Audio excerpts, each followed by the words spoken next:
वकील साहब कितने बजे तक आ जाएंगे? हमें शाम को निकलना भी है। अगर बाबूजी की वसीयत का नाटक नहीं होता तो हम कल ही निकल जाते। बाबूजी को क्या जरूरत थी वसीयत बनाने की? सब कुछ हम तीनों भाइयों का था ही, बराबर बांट लेते हम। दिल्ली में इतनी छुट्टी नहीं मिलती, ना ही बच्चों के स्कूल में और ना ही ऑफिस में। राजू एक भोला भाला और सच्चे दिल का इंसान था।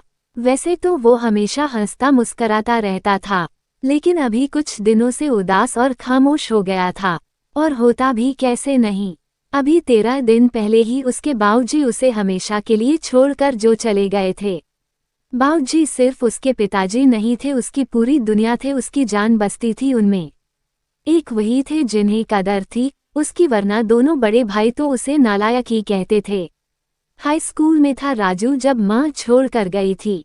उस समय भी उनके दोनों बेटे शहर में अपनी अपनी नौकरी पर थे।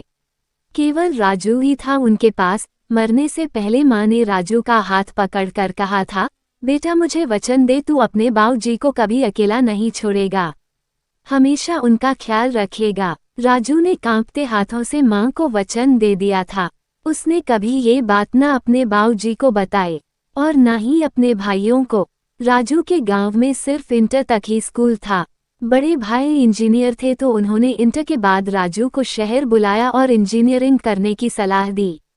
छोटे भाई जो खुद एक डॉक्टर थे ने भी राजू को पूछा कि उसे जो भी पढ़ना है वो उनको बता सकता है, किसी भी अच्छे कॉलेज में उसका एडमिशन करवा दिया जाएगा।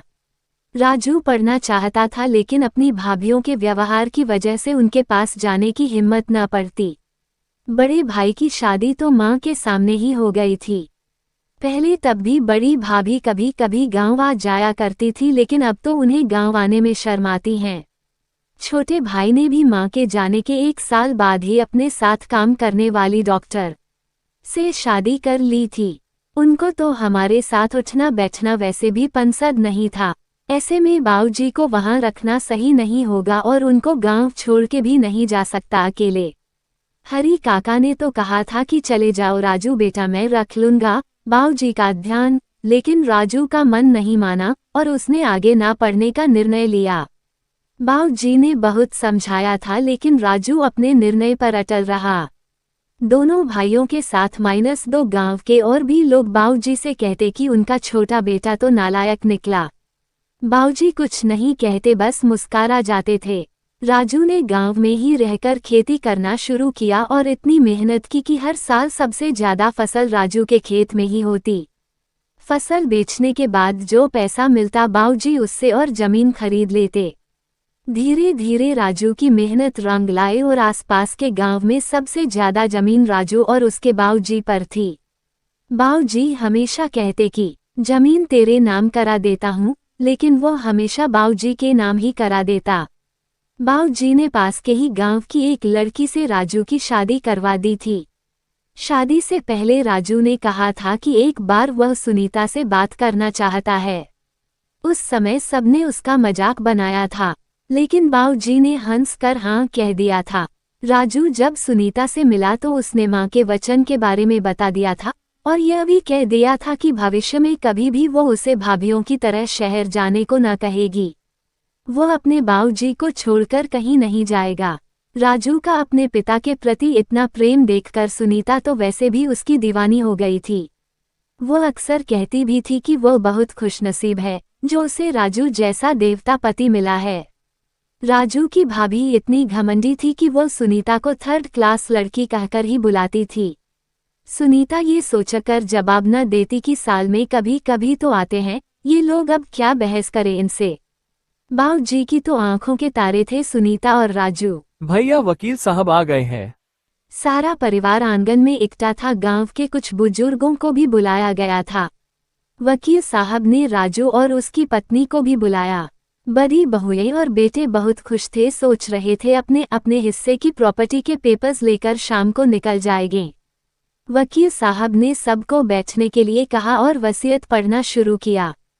प्रिय गांव वालों और मेरे लायक बेटों, तुम सबको हमेशा यही लगता रहा कि मेरा राजू नालायक बेटा है, लेकिन मैं तुम्हें बता दूं, उस जैसे लायक बेटे सदियों में जन्म लेते हैं। वह है तो मेरा बेटा, लेकिन हमेशा मेरी माँ बनकर मेरा ख्याल रखा।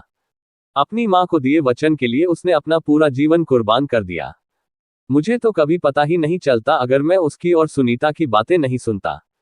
मेरे पास जो भी कुछ है सब मेरे राजू की मेहनत का नतीजा है। इसलिए मेरा सब कुछ सिर्फ और सिर्फ मेरे नालायक बेटे राजू का है। मेरी किसी भी चीज पर मेरे उन लायक बेटों का कोई अधिकार नहीं है, जिन्होंने कभी पलटकर ये नहीं देखा कि मैं कैसा हूं, मुझे क्या चाहिए। मैं जब जब बीमार हुआ मेरे राजू ने मेरी देखभाल की। मेरे दोनों बेटों ने तो मुझसे मिलना भी जरूरी नहीं समझा। मेरी पत्नी के सारे गहने सिर्फ और सिर्फ मेरी बहू सुनीता के हैं। उन गहनों पर मेरी शहरी बहुओं का कोई अधिकार नहीं है, जिनको हम गांव वालों के साथ खड़े होने में शर्मिंदगी महसूस होती है। बाबूजी की वसीयत पढ़ी जा चुकी थी और वो सभी लोग जो राजू को नालायक बेटा कहते थे, मुंह लटकाए खड़े थे। दोनों भाई भी गुस्से में अपने अपने परिवार के साथ जा चुके थे, कभी न आने के लिए।